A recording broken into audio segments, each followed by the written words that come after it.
नमस्कार दोस्तों, आज के इस वीडियो से एंशिएंट हिस्ट्री को हम स्टार्ट करने जा रहे हैं। एंशिएंट हिस्ट्री की टाइमलाइन पहले मैं आपको डिस्कस कर चुका हूं, तो आई होप आपने वो वीडियो देख लिया होगा। इससे आपको क्लियरिटी समझ में आ गई होगी कि किस तरीके से हम इसको कवर करने वाले हैं। एंशिएंट हिस्ट्री के मैं बेसिकली आपको 5 वीडियो दूंगा। पहला वीडियो जो होगा हमारा प्री हिस्टोरिक युग से रिलेटेड होगा। दूसरा वीडियो जो होगा वो हमारा इंडस वैली सिविलाइजेशन से रिलेटेड होगा। तीसरा वीडियो जो होगा हमारा वो आर्यों के उदय से लेकर मतलब वैदिक सभ्यता से लेकर अरबों और तुर्कों के आक्रमण तक हम डिस्कस करेंगे।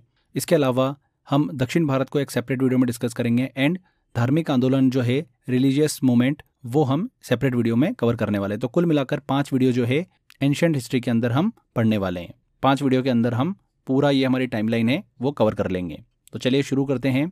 आज के इस वीडियो में हम डिस्कस करने वाले हैं प्री हिस्टोरिक युग को, जो कि 7000 BCE से चलता है 2500 BCE तक, ईसा पूर्व तक। ओके, तो जो प्री हिस्टोरिक युग है इसको बेसिकली 3 पार्ट में डिवाइड किया गया है। एक है पैलियोलिथिक, दूसरा है मेसोलिथिक और तीसरा है नियोलिथिक। तो सबसे पहले हम बात करते हैं पैलियोलिथिक टाइम पीरियड की, पैलियोलिथिक एज की। तो देखिए समय काल के हिसाब से इन तीनों को अलग अलग हम डिस्कस करने वाले हैं। तो पैलियोलिथिक की बात करें, इसे हिंदी में बोला जाता है पूरा पाषाण काल। ये वो समय अवधि थी लगभग आज से 2500 मिलियन साल पहले से लेकर 1000 साल पहले तक की। ये मानव इतिहास का सबसे पुराना काल माना जाता है, जिसे ओल्ड स्टोन एज के नाम से जाना जाता है। इस समय लोग पत्थरों से औजार बनाते थे। उनकी जीवन शैली शिकार और भोजन इकट्ठा करने पर ही आधारित थी। लोग अक्सर गुफाओं में और खुले में रहना पसंद करते थे। ये खानाबदोश जीवन जीते थे, मतलब खाने की तलाश में एक स्थान से दूसरे स्थान पर ट्रेवल करते रहते थे, स्थायी तौर पर एक जगह पर नहीं रहते थे। इस काल में इंसानों ने आँख का इस्तेमाल करना सीख लिया था। इस काल में जो हमको अवशेष देखने को मिलते हैं, मतलब रिमेन्स देखने को मिलते हैं, वो अलग अलग स्थानों से मिले हैं, जैसे कि Belan river valley, Sohan river valley, Narmada river valley. इन स्थानों से हमको रिमेन्स अवशेष देखने को मिले। इस काल के दौरान हमें कुछ गुफाओं में चित्रकारिता भी देखने को मिली, जो कि भोपाल के पास भीमबेटका से हमको देखने को मिलती हैं। पैलियोलिथिक, अगर हम समय की इंपॉर्टेंट साइट्स को डिस्कस करें, क्योंकि एग्जाम में इन साइट से रिलेटेड ही क्वेश्चन पूछा जाता है, तो एक एक करके मैं आपको सभी साइट्स के बारे में बताऊंगा। उनसे रिलेटेड बेसिक इन्फॉर्मेशन भी हम डिस्कस करेंगे। अभी हम मैप में अच्छे से समझते हैं। इसमें से कुछ 20 से 25 इंपॉर्टेंट ऐसी साइट्स है जो कि एग्जाम में बार बार पूछी जाती है। मैं उनको आपको एक सेपरेट वीडियो में ट्रिक से याद कराऊंगा। अभी आप अच्छे से पहले सारी साइट्स को मैप में समझिए, ठीक है? फिर इंपॉर्टेंट साइट्स को हम ट्रिक के माध्यम से सेपरेट वीडियो में याद करेंगे। तो सबसे पहले देखिए पैलियोलिथिक साइट आती है हमारी भीमबेटका। भीमबेटका जो है ये मध्य प्रदेश में स्थित है। यहाँ पर गुफाओं में अद्भुत रॉक पेंटिंग हमको देखने को मिलती है, गुफा चित्रकला, जो आदिम लोगों के जीवन और शिकार के दृश्य दर्शाती है। यह एक यूनेस्को वर्ल्ड हेरिटेज साइट भी है। कौन सी? भीमबेटका। कहाँ पर स्थित है? मध्य प्रदेश में। एक पूरा पाषाण पैलियोलिथिक साइट है। दूसरी साइट आती है हमारी अटिरम पक्कम। अटिरम पक्कम की बात करें तो ये तमिलनाडु में स्थित है। यहाँ से प्राचीन मानव गतिविधियों के प्रमाण मिलते हैं, जिसमें स्टोन एक्स, पत्थर की कुल्हाड़ी जो है वो, क्लीवर्स, चिरनी जिसे बोला जाता है, स्क्रेपर, खुरचन, ये सभी अवशेष हमको यहाँ पर देखने को मिलते हैं। इसके बाद अगली साइट आती है हमारी कुरनूल गुफाएं। इन्हें बेलम गुफाएं भी कहते हैं, आंध्र प्रदेश में स्थित है। यहाँ से रॉक आर्ट्स, शेल कला, फायर प्लेस मतलब अग्निकुंड, ऐश, राख, इन सब के साक्ष्य जो है हमको देखने को मिलते हैं। तो कुरनूल गुफाएं कहाँ पर स्थित है? आंध्र प्रदेश में। ये भी एक बहुत ही इंपॉर्टेंट फ्रेंड्स पैलियोलिथिक साइट है। अगली साइट आती है हमारी पहलगाम, जम्मू और कश्मीर में स्थित है। यहाँ से बाईफेशियल एक्सेस मतलब द्विआयामी कुल्हाड़ी अवशेष के रूप में प्राप्त हुई हैं। पहलगाम, जम्मू कश्मीर। इसके अलावा देखिए अगली साइट आती है हमारी हुंसगी। हुंसगी कर्नाटक में स्थित है। यहाँ से स्टोन टूल्स, पत्थर के जो औजार होते हैं वो, हैंड एक्सेस, हाथ की कुल्हाड़ियाँ, ये हमको अवशेष के रूप में प्राप्त हुई हैं। नेक्स्ट साइट आती है पेसरा। ये बिहार में स्थित है। यहाँ से मिडिल और अपर पैलियोलिथिक के स्टोन टूल्स जो है वो प्राप्त होते हैं। इसके अलावा एनिमल रिमेन्स मतलब जो जानवर थे उनके अवशेष भी यहाँ से हमको देखने को मिलते हैं। नेक्स्ट साइट आती है लोहांडा नाला। ये झारखंड में स्थित है। इस स्थल पर लोअर पैलियोलिथिक औजार हमको प्राप्त हुए हैं। नेक्स्ट साइट है बोरी। ये one of the most important site है, महाराष्ट्र में स्थित है। यह भारत की सबसे पुरानी साइट्स में से एक है और यहाँ से 1.4 मिलियन साल पुराने स्टोन टूल्स जो है वो प्राप्त हुए हैं। कहाँ से? बोरी से, महाराष्ट्र में स्थित है ये। अगली साइट आती है राजस्थान की दिदवाना। यहाँ से स्क्रेपर मतलब खुरचन, ब्लेड्स, प्लेग टूल्स, पतले औजार, ये सभी हमको प्राप्त होते हैं। अगली साइट है वेरी वेरी इंपॉर्टेंट हथनोरा। ये मध्य प्रदेश में स्थित है। यहाँ से नर्मदा नदी के किनारे मनुष्य की खोपड़ी जो है वो प्राप्त हुई थी, मतलब फॉसिल स्कल जो है वो मिला था, जो कि दक्षिण एशिया का सबसे पुराना ह्यूमन फॉसिल है, मानव जीवाश्म है। कहाँ से मिला था? हथनोरा मध्य प्रदेश से।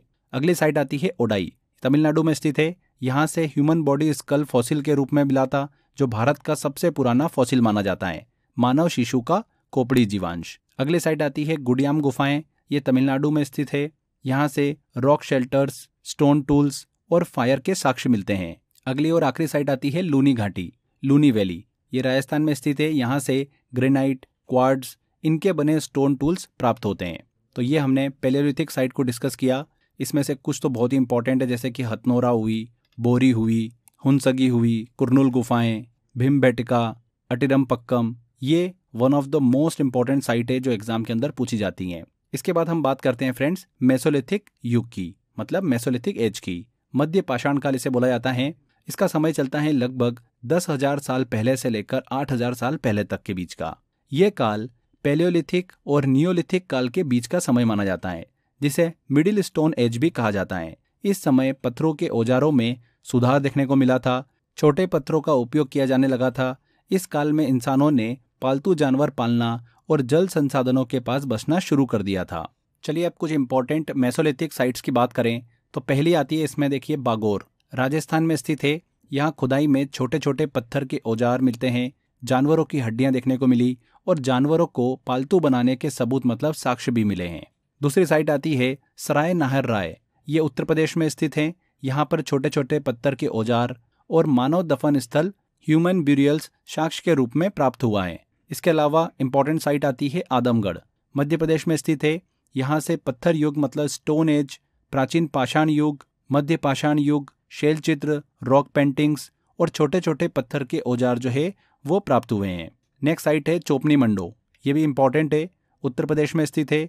यहाँ से भी छोटे छोटे पत्थर के औजार, हड्डियों के औजार, बोन टूल्स और मिट्टी के बर्तन मतलब पॉटरी जो है वो देखने को मिलती हैं।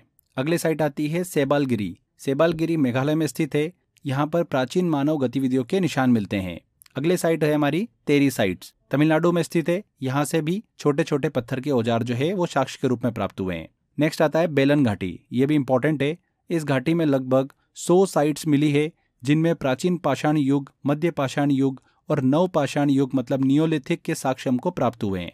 तो बेलन घाटी से तीनों समय युग के जो भी है पैलियोलिथिक, मेसोलिथिक और नियोलिथिक, इनके साक्ष्य हमको देखने को मिलते हैं। अगला आता है महदोआ, उत्तर प्रदेश में स्थित है। यहाँ से छोटे छोटे पत्थर के औजार जो है वो हमको साक्ष्य के रूप में प्राप्त हुए हैं। एंड लास्ट में है बीरभनपुर, जो कि पश्चिम बंगाल में स्थित है। यहाँ से भी छोटे छोटे पत्थर के औजार जो है माइक्रोलिथ्स वो प्राप्त हुए हैं। तो ये हमने मेसोलिथिक साइट्स को डिस्कस किया। इसमें अगर इंपॉर्टेंट साइट्स की बात करें तो उसमें आती है देखिए बेलन घाटी, चोपनी मंडो, आदमगढ़ और बागोर, ये कुछ इंपॉर्टेंट साइट्स है जो कि आपको पता होना चाहिए। मेसोलिथिक के बाद में अगली एज आती है हमारी नियोलिथिक। नियोलिथिक मतलब नवपाषाण काल। ये समय अवधि जो है लगभग 8,000 साल पहले से लेकर 4,000 साल पहले तक की है। इसे न्यू स्टोन एज के रूप में भी जाना जाता है। इस समय इंसानों ने खेती करना शुरू कर दिया था, जिससे उन्हें भोजन का स्थायी स्रोत मिला। लोग अब स्थायी रूप से एक जगह पर बसने लगे थे। इस टाइम में लोग मिट्टी के बर्तन, कपड़े और अन्य दैनिक उपयोग की चीजें जो है वो बनाने शुरू कर दिए थे। इस काल में लोग पशुपालन भी करने लगे थे और बड़े पत्थरों से बने मकान बनाना शुरू कर दिए थे। इस काल में मनुष्य ने कृषि की शुरुआत करी थी, एग्रीकल्चर की शुरुआत की थी और मनुष्य पूरी तरीके से एग्रीकल्चर करने लगा था, कृषि करने लगा था। फर्स्ट एविडेंस ऑफ एग्रीकल्चर की बात करें हम तो हमको मिलते हैं मेहरगढ़ से, जो कि पाकिस्तान में स्थित है। यहाँ से जौ, गेहूं और कपास के साक्ष्य हमको देखने को मिलते हैं। जम्मू कश्मीर के बुरजोम नामक स्थान से मानव कंकाल के साथ में कुत्ते की हड्डियों के साक्ष्य हमको देखने को मिल जाते हैं। इसी के साथ साथ यहीं से ही मिट्टी के बर्तन के साक्ष्य भी हमको देखने को मिल जाते हैं। नियोलिथिक के अगर हम इंपॉर्टेंट साइट्स को डिस्कस करें तो उसमें सबसे पहली आती है फ्रेंड्स मेहरगढ़, बहुत ही इंपॉर्टेंट है, बहुत बार एग्जाम में पूछा जाता है। पाकिस्तान में स्थित है ये, बलूचिस्तान में। यहाँ से खेती मतलब एग्रीकल्चर के सबसे पुराने प्रमाण मिलते हैं हमको, जैसे कि जौ, गेहूं, इन सब की खेती के यहाँ पर हमको साक्ष्य देखने को मिले। दूसरी साइट आती है हमारी बुरजोहम। बुरजोहम जो है ये जम्मू कश्मीर में स्थित है। यहाँ पर मानव कंकाल के साथ में कुत्ते की हड्डियां मिली हैं, जो पालतू जानवरों के संकेत देती हैं। यहाँ से पिट ड्वेलिंग मतलब गड्ढा निवास के साक्ष्य भी हमको मिलते हैं। अगली साइट आती है हमारी गुफकरौल। गुफकरौल जो है जम्मू कश्मीर में स्थित है। यहाँ पर नवपाषाण काल की बस्तियाँ मिलती है, नियोलिथिक टाइम की बस्तियाँ मिलती है जो मानव निवास का संकेत देती हैं।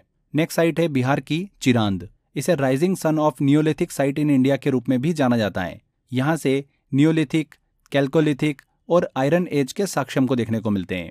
अगली साइट वेरी वेरी इंपॉर्टेंट, कोल्डी हवा। ये उत्तर प्रदेश में स्थित है। यहाँ पर चावल मतलब राइस की खेती के सबसे पुराने साक्ष्य हमको मिलते हैं। एग्जाम में पूछा गया था क्वेश्चन ये कि इनमें से कौन सी ऐसी जगह है जहाँ से चावल की खेती के सबसे पुराने साक्ष्य मिले थे, तो कौन सी है? कोल्डी हवा है। ठीक है, एक नियोलिथिक साइट है ये जो साइट है ये आदिम कृषि का संकेत देती है। इसके अलावा अगली साइट आती है हमारी महगरा।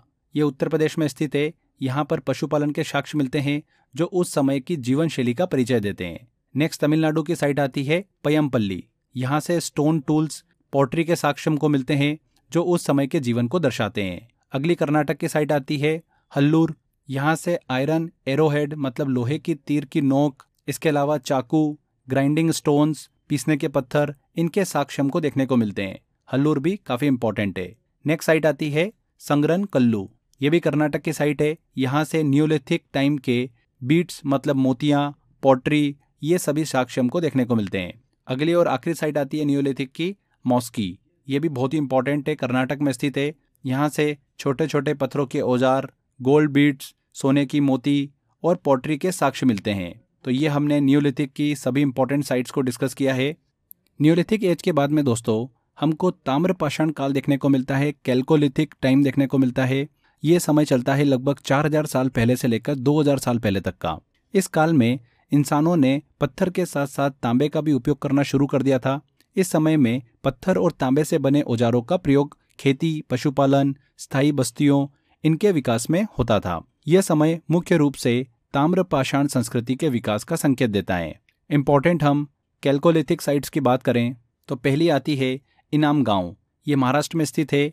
यह साइट घोड़ नदी के किनारे स्थित है। यहाँ से स्थायी बस्तियों और दफन स्थलों, ब्यूरियल्स के साक्ष्य मिलते हैं। इनाम गांव की विशेषता यह है कि यहाँ पर खेती और पशुपालन के साक्ष्य मिले हैं जो इस बात का प्रमाण देते हैं कि यहाँ के लोग कृषि और पशुपालन में निपुण थे।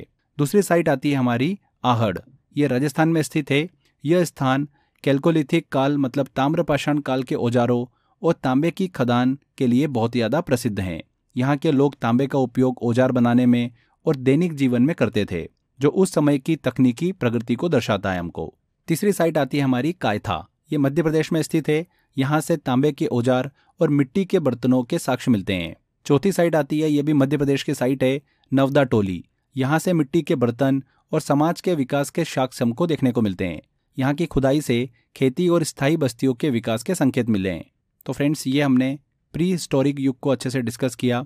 7000 BCE से लेकर 2500 BCE के बीच तक का टाइम हमने कवर किया है। लास्ट में कुछ इंपॉर्टेंट फैक्ट है जो कि आपको पता होना चाहिए, कभी कभी क्वेश्चन पूछ लेते हैं।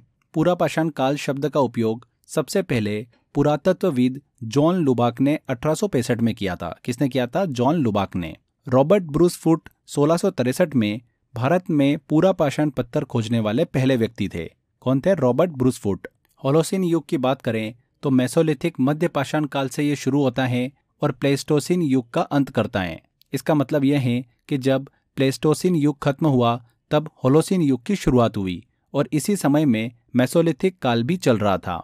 होलोसिन युग वह समय है जब पृथ्वी का वातावरण आज की तरह स्थिर होने लगा और मनुष्य ने कृषि की शुरुआत की। ओके, यहाँ पर दो संस्कृति के बारे में आपको जानना जरूरी है, सोहानियन संस्कृति और एशुलियन संस्कृति। ये दोनों लोअर पैलियोलिथिक काल की संस्कृतियां हैं।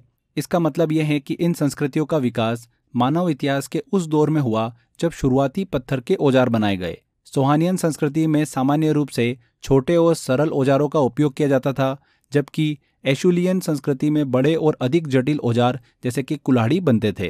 Next and last, very very important, Bharat में रॉक पेंटिंग्स मतलब शैल चित्र की पहली खोज 1867-68 में पुरातत्वविद आर्चिबाल्ड कार्लाइल और जॉन कॉक्सुरे ने की थी। ये खोज जो है मध्य प्रदेश में एमर रेंज में की गई थी। रॉक पेंटिंग्स की खोज स्पेन के प्रसिद्ध अल्टामीरा गुफा चित्रों की खोज से 12 साल पहले हुई थी। इसका मतलब यह है कि भारत में प्राचीन गुफा चित्रों की खोज यूरोप के गुफा चित्रों से पहले हो चुकी थी, जो ये बताता है कि भारत में भी प्राचीन काल में कला का विकास हुआ था। तो ध्यान रखिएगा, भारत में रॉक पेंटिंग की पहली बार खोज कब हुई थी? 1867-68 में हुई थी। पुरातत्वविद आर्चिबाल्ड कार्लाइल और जॉन कॉक्सुरे ने की थी। तो यहाँ पर फ्रेंड्स हमारा ये टॉपिक कंप्लीट होता है। आई होप आपको अच्छे से समझ में आई होगी चीज़ें। मैंने बहुत ही सिंपल तरीके से बताई है एंड मैप पर हमने अच्छे से सारी साइटों को भी डिस्कस किया है। इसकी जो इंपॉर्टेंट साइट है लगभग 20-25 के आसपास, वो मैं आपको ट्रिक से याद कराऊंगा। बहुत सारी साइट तो आपको मैप से भी थोड़ा क्लियर हो गया होगा, पर हो सकता है कि हम ये भूल जाएं कुछ टाइम बाद में। तो इसके लिए कुछ 20 से 25 ऐसी साइट है जो एग्जाम में पूछी जाती है, वो हम ट्रिक के माध्यम से याद करेंगे। एक सेपरेट वीडियो में मैं आपको ट्रिक दे दूंगा, ठीक है? तो अच्छे से पढ़िए इसको। इस टॉपिक से रिलेटेड टेस्ट वाले सेक्शन में जाइए, वहाँ पर टेस्ट अवेलेबल है। बार बार उस टेस्ट की प्रैक्टिस करते रहिए। सारे प्रीवियस ईयर में पूछे गए क्वेश्चंस मैंने टेस्ट में आपको दिए हैं। जितनी ज़्यादा आप टेस्ट की प्रैक्टिस करेंगे आपको उतना अच्छा आइडिया लगेगा कि कैसे क्वेश्चन एग्जाम में बन रहे हैं और आपका कॉन्फिडेंस भी बूस्ट होगा। तो यहाँ पर हमारा ये टॉपिक कंप्लीट होता है। मिलते हैं अगले वीडियो में। Till then bye bye.